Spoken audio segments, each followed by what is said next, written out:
Welcome back, everybody, to another episode Around the Kinky Campfire. This is your superfluous host, H.H. Julius Marquise. I'm here for y'all again with another excellent episode, and you can just call me Julius if you're feeling less fancy. And I have another topic for you here today, but before we get into that, as y'all know, it is time for our ASMR 5 seconds. The ice is very clingy in here if y'all can't hear it, so it is still very cold. But once again, in my very fancy cup, I have Swauza, Hacienda, Tequila, still not sponsored, but we're going to start now on the ASMR in 5 seconds in 3, 2, 1.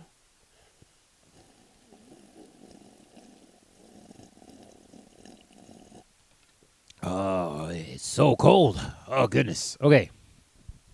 Woo! I think I actually made it to 5 seconds there, maybe even 6 seconds. Hey-oh. And, 6, 7. All right. And today's topic is revealed versus stated relationship preferences. We have an article here from Grow-Comedia.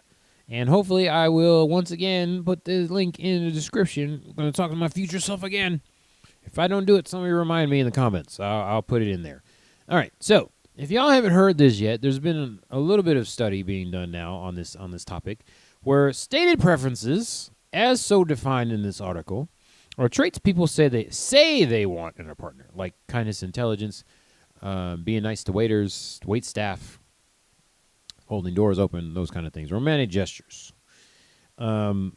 Stated preferences in romantic relationships refer to the explicit, consciously articulated, so many big words, desires that individuals report for traits and potential partners. These preferences represent aspirational ideas and actual behaviors. Okay? Those are what those are. Revealed preferences, on the other hand, are the attributes that actually drive their attraction and relationship choices in reality. For example, physical attraction and chemistry. Now, wanted to give those definitions. Oh, okay, hold on. Let me give the examples for the revealed. Claimed value stated does not always align with what they fall for or revealed. Okay? Revealed preferences are often driven by subconscious factors and immediate physical attraction rather than long-term articulated ideas. Okay? So, there's more to revealed preference. Hold on before I keep going. Revealed preferences refer to implicit desires and priorities that individuals demonstrate through their actual behaviors and choices in partner selection, rather than what they explicitly report. These preferences are inferred from observational actions, such as whom people decide to date, interact with, or rate highly in real-world scenarios, even if these choices contradict their stated ideas. Highlights how subconscious or situational factors can influence romantic decisions, providing a more accurate reflection of what truly drives attraction in practice. So, we have a conflict here, people. What people are stating they want is not what is happening when they actually get into a relationship with somebody, or the people they attract. No, the people they are attracted to is interesting. So I came across this recently during an episode of Modern Wisdom with Chris Williams. It was his great podcast. And he mentioned this whole entire dilemma, philosophy, findings. I'll say findings, because there's a lot of, when I researched this whole entire topic, there is a revealed studies that are done, but they are, so a little disclaimer here, the studies that were done are what people decided to talk about or observed. A lot of it was like on a speed dating experiment that happened. So people would state what they want beforehand, and then they go into the speed dating, and the people that they choose. Okay, hold on a second. For people that I gotta back up. For people that don't know how speed dating works, my married people, not really, but yes. When you go on a speed date, okay, there is a point before you go on the speed dating where they give out the rules of what's going to happen. Basically, in general, you have 2 minutes to talk to a person, and then you move on to the next person. Hopefully, you get to talk to everybody that came there. Most of them are straight people. So you talk to every woman in there, and then you decide, like with a piece of paper or with an app or whatever, because it's more modern times, if you want to contact that person. And they even made it more like dating apps where both people have to say they want to contact people, just so people don't have their feelings hurt and be like, oh, I wanted to contact this person, but this person don't want to talk to you. It's like, okay, you won't even know if that person was interested or not because you won't match. So you'll say all the people you want to talk to, and then they have a choice to contact you back after you guys match if you want to. There's a whole lot of walls now. It used to be just like a piece of paper. You just hand out anybody you want to talk to, you just give them your contact information, and then you hear from them or you don't. That's it. But yeah, people are getting a lot nicer nowadays with this whole entire thing. But anyways, for the people that don't know, that's how speed dating works. And of course, you have this whole entire thing when you're going in there. Oh, I want this kind of person. Oh, I want the smart person. But then I end up talking to the hot person. Jump into the end of the article. It's pretty much what happened. It's like, why are these people saying they want one thing and going for another? It's called dopamine. I mean, cut to the chase there. That's the researched answer. But it's like, this is constantly happening. And it really keyed off, this whole findings keyed off with me, because stated versus revealed preference, there's always going to be a discrepancy. Everybody has a plan until they get punched in the face. That's a Mike Tyson quote, but it is kind of true for all different kinds of things. Until you get hit in the face with that one attractive person, it's like, oh yeah, I want all these different things, but when I see that person that just gets my rocks off, I'm going to go ahead and I'm going to talk to them. And it's like, hopefully they like me back. And it's like, yeah, people ain't talking, because once you get into the whole long-term thing, and not really in this article because it was just talking about the initial attraction, but as you go on, the honeymoon phase is over. Then you get into phase 2 where it's like, all right, so I was promised all these things. Are you going to give me what I asked for? Or is the, oxytocin going to start kicking in, or are we still living in our dopamine? And that's when a lot of people just kind of start breaking up, because it's like, oh, the dopamine hit was great in the beginning. Oh, this person's super attractive, but they're not long-term material, marriage material, if you believe in that kind of thing. Tequila, not sponsored. And it's like, okay, this is great. This is perfect, because not a lot of people realize this is what's going on. And of course, people have their like red flag list and their preferred partner list. Oh, you got to be 6'5", make 6 figures. Blah blah blah. The stupid thing that people have. I'm not saying who exactly. I think y'all know who I'm talking about, though. And of course, it happens on the other end too. And it's like, why are we doing this? Why are we doing this? We know attraction is a thing. Why are we leading with our little brain? People, it's the dopamine hit. This is why I have a podcast, because I have to talk about stuff like this. We know it's a thing. People do research on this, but yet people are living in their willful ignorance, and not looking this stuff up. If you're like, why am I single so hard? I always talk to the wrong people. Maybe because you're thinking with your little brain all the time. How about that? Think about that right now. You have preferences, the stated ones. Let's focus on those. Of course, I'm saying this from my A-spec self, where sex is not my motivation, so I can speak on my high horse a little bit, because it's like, okay, I have libido and I have urges, but it's like, okay, I can put those off to the side and not think about them. Plenty of times where I'm attracted to somebody, but then I start talking to them, and it's like, meow. That's a thing. All right, so let's stop doing that. Obviously, I'm talking about my people that A, are single and upset about it, and 2, are in relationships that they feel are not working out or right or correct. And it's like, let's take a step back and think about some of the things we've been doing. Okay? All right. Key differences in preferences stated.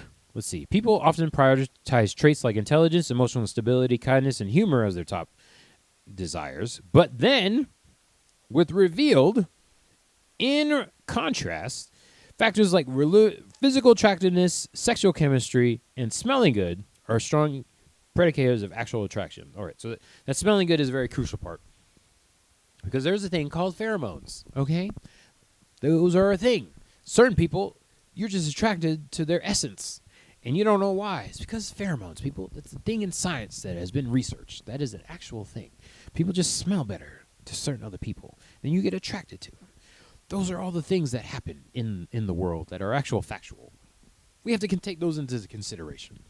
And also, work on our observation skills and learn that there's things like stated and revealed preferences, and work on our gut feeling. There's times where like, ooh, I'm really attracted to this person, but the fire alarms are going off, and it's like maybe you shouldn't talk to them because they're nuts. Okay, more on the discrepancy. Research indicates little correlation between what people claim to want and what they are actually attracted to. Oh, yeah, because people are nuts. Traits like being considerate or patient are frequently overestimated in stated preferences, while physical, sexual, and chemical factors are underestimated. People say they want something, kindness, patience, all these kind of things, but then they're attracted to, I don't know, wide shoulders, nice butt, good teeth. I mean, it's good that people pay attention to those kind of things. But you gotta ask yourself why. Maybe it's like just a whole entire like a facade where they're working on those things that they know attract people, and then they're just a shitty person underneath. You know, let's ask these questions before we get into relationships with these people. There's a whole study that I'm reading to y'all. Hopefully somebody's getting this information and be like, oh my God, there's a study for this? Yes, because this is such a prevalent thing in society. Why do people research this stuff? I don't know, because some people care about it. What are we doing here, people? Okay. Why they differ. Stated preferences are often influenced by social desirability, cultural norms, and conscious ideals, while revealed preferences are influenced by unconscious, visceral, and biological drivers. Because you got horny, that's why. You got horny. You saw that person and you wanted to bone them. Obviously, I'm talking to the majority here. There are fellow people like myself that are on the A spectrum where we have the horniness going on. So if y'all don't know, my allosexual people that just can have sex without feelings, and on that side of the spectrum, however you vary, there are those of us that can have the sexual thing and just be like not act on it. So I have this like sexual monster that's floating around up here, and it's like, but I'm like, okay, I can point to it and be like, that's the thing, and keep on moving. Otherwise, all right. There was a study back in 2008 by Paul Eastwick and Eli Finkel. Participants, here we go, the speed dating events revealed preferences like for partners who are physically attractive or as measured by their decisions to pursue further contact regardless of prior stated criteria, like personality traits. Of course, you saw the hot person and you wanted to bone them again. Study found the participants showed greater romantic interest in partners with high values of desirable characteristics with no evidence of preferences for similarity in desirable levels. And that's where the trap happens. Demonstrates how revealed preferences capture the dynamic, context-dependent nature of attraction that emerges in live settings. So you're in a highly stressful situation for most of us that are introverts, a social situation. This is why I actually do not like speed dating. I've never done speed dating because, first of all, 2 minutes is not long enough to talk to somebody. Oof. And second of all, you got to do it multiple times. It's like, I don't want to. There's some people you just don't want to talk to, and it's like that's awkward.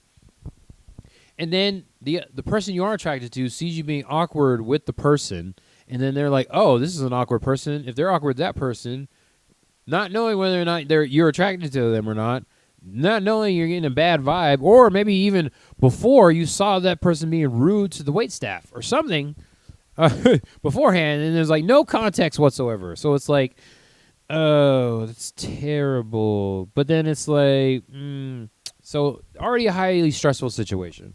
And then you're supposed to talk to multiple people. It's like that does not work out. And then, of course, you're in a high-stress situation because we know people in high-stress situations usually end up being attracted to each other. That's an actual thing. So if you're in, I don't know, like a disaster situation, an earthquake, forest fire, whatever have you, it's been shown that attraction between people that go through those situations together goes up. So they're already stressed out in a social situation, and then you're going to throw speed dating on top of that. Of course, you're going to go into your carnal desires. Makes perfect sense. Well, at least it did to me when I read this article. Okay, let's go back. Adapts the foundational economic theory originally proposed by Paul Samuelson in 1938. So we're going all the way back to 1938. 70 years earlier, 80 years. I can math. posits that consumer choices in markets reveal true utility maximization under budget constraints. So, what that means there is economic theory correlates to attraction or date theory, relationship theory, preferences, and all this kind of stuff, which is actually funny because if you know anything about advertising and promotion, how do they get you to buy? How do companies get you to buy their crap? They trigger your attraction. Oh, let me put this hot person on there in their underwear on our ad. Then you'll want to buy our perfume or fruit, whatever. Have anybody seen the Hardee's commercial where the lady is sucking down the greasy ass cheeseburger? Oh man, I want me a Hardee's burger at that point in time. Yeah, okay. So if y'all don't realize that this is all correlated together, I don't know what you doing here. Okay. All right, so economic theory. This theory is extended to non-market contexts where choices like selecting a date from available options reveal preferences without the structure of prices or transactions, emphasizing behavioral observation over hypothetical scenarios. Okay, so I say I want one thing, but then when I actually get down there, boots on the ground, a whole totally different situation. I do that as well. Not going to lie, even my A-spec self, I do that all the time. When I see somebody attractive out when I'm perusing the town, out there having fun. Let's just say that. Out there having fun. It's a high-stress situation. I'm usually more incentivized to talk to people that I'm more attracted to, usually in the physical sense. When I have had people try to talk to me that I'm not necessarily physically attracted to, but I could kind of tell they were sort of into me, but it was like, Because in my dopamine field, I am one of those people that is, it happens. I'm telling y'all right now, this study is very accurate. If y'all don't know and take a look and do your own research on this whole entire thing, work on it yourself. I will be meditating about this for a long time. I'll tell you that right now. Okay. Stated preferences in romantic relationships represent the conscious, explicitly articulated desires individuals report for ideal partners, often reflecting idealistic or socially influenced standards. We are 100% socially conditioned. That's how it is. Of course, everybody wants a nice person. Everybody wants a kind person. Yes, we all do. But then why do we still date assholes? Because it's fun. Revealed preferences manifest through pragmatic behaviors and actual partner selections, such as choices made during interactions or dating scenarios. Yep, that's how it happens. That is how it happens. Oh boy, we don't realize it until we're actually into the whole entire thing. And once again, campsters, I have put so much information that I don't have enough time to talk about it. Okay, let me see if I can wrap this up. Research on stated and revealed preferences in romantic relationships is susceptible to several common biases that can undermine the validity of findings. Stated preference measures social desirability. Bias often leads participants to report idealized traits they believe are socially acceptable, such as emphasizing kindness and intelligence over more controversial attributes like physical attractiveness, thereby distorting the true hierarchy of desires. You don't say. You don't say. Oh, this thing is jumping around. Great. Awesome. And it just jumped around, lost my place. Okay, here we go. Reveal preference experiments. Observer effects can alter participants' behavior. For instance, the presence of researchers or structured settings may cause individuals to make choices that align with perceived expectations rather than genuine inclinations, as seen in controlled attraction studies where awareness of observation influences decision-making. So, how many of us have gone out perusing the town? Still not the right term. Have gone out and with friends, and your friends have influenced your mate selection process. I know for me, might not go for the less attractive person, especially when I was younger. Very terrible. Because I wanted my friends to like them as well and approve of them. Even though I hadn't talked to them, it's like, oh, God, why? Oh, goodness gracious. So terrible. But we were all there. Ugh. Yeah, so hopefully you have good friends that will help you make good decisions when it comes to that kind of thing. But yeah, so they're talking about observers and researchers that were observing the speed dating experiments, but I would argue your friends are good at that as well. And hopefully you have good friends. But once again, I ran out of time. Hopefully somebody learned a little something, does their research afterwards. But if you have questions, feel free to hit me on the Instagrams, the YouTubes, and the emails that are talked about in the intro and the outro. But once again, hopefully you learned a little something. Everybody learned a little something. And please check out Chris Williams and podcast. Yeah, Modern Wisdom. Great podcast. Get a lot of good topics off of there.